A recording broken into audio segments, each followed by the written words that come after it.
what I'm going to talk about today is player development non-negotiables. Like there's no negotiation. You either do these, right, or you don't. But there is no in between. And if you do these, you'll have a successful developmental program. I'm not guaranteeing winning or championships, but you've done everything you have as a coach to bring all of you that you've gotten. And when a player combats that or responds to that in a negative way, well, you gotta confront them. And the truth fears no question means if you're coaching in the truth and you're teaching the truth and your heart and mind and your actions are the best version of yourself, then you shouldn't fear any question or stress or pressure. So these are things that you have to bring every single workout. And so, but first and foremost, where does my philosophy come from? Well, I've been a player on all levels, played in high school, college, and pro. I was the NCAA Division I and II coach, and my primary responsibility was scouting the other team and player development for our team.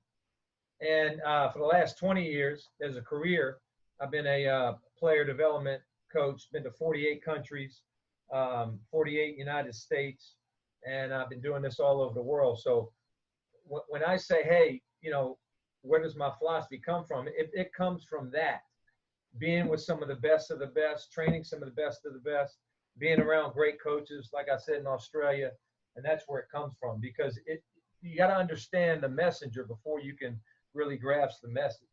And then my mentors, I read a lot, study a lot. Hubie Brown, Rick Pitino. I get to do live talks with Kevin Eastman, John Lucas, a guy named Mike Dunlap. I think he used to coach in Australia.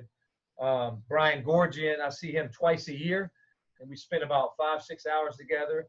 I consider him a mentor. He's a former Australian. So that's where my philosophy comes from.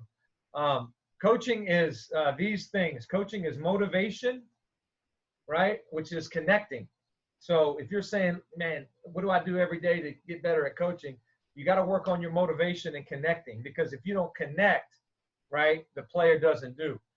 Relationships. Coaching is relationships. So you got to get a buy-in. You got to get a trust. And I'll talk about ways to build motivation and relationships tonight. And then execution under pressure, right? Can you coach them up consistently?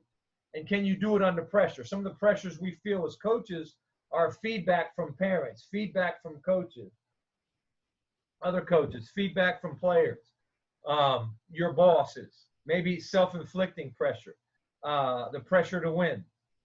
So to me, and again, that comes from Hubie Brown. Coaching is motivation, relationships, and execution, how well you teach.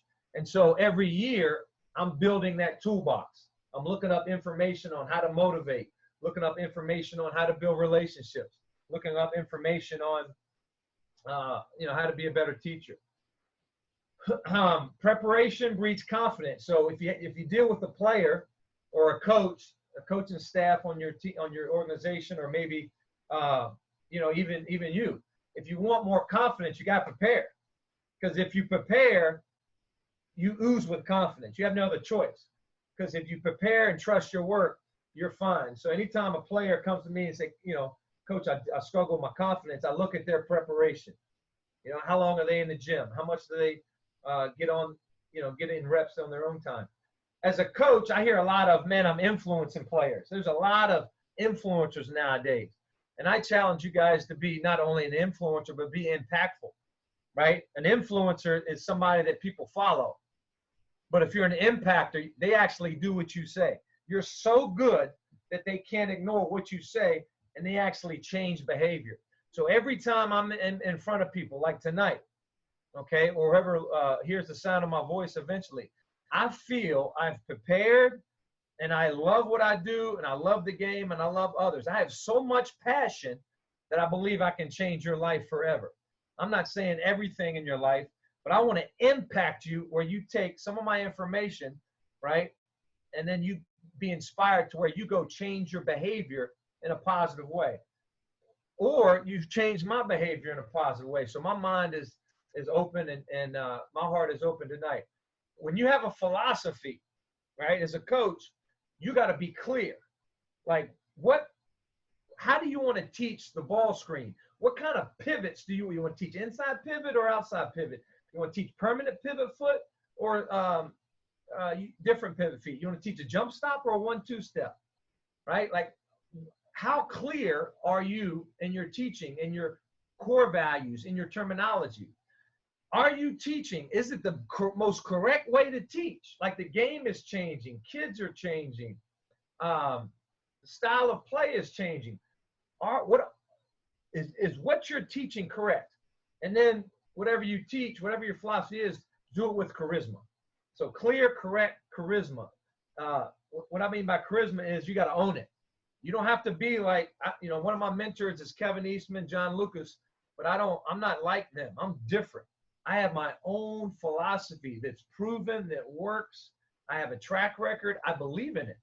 So that's what I mean by own it. Like, many coaches tonight probably wouldn't wear a tie-dye shirt, right? But my daughter, during the coronavirus, got a tie-dye from the Easter Bunny, and she, whether I told her to do it or not, she tie-dyed my white shirt. So I'm going to own it.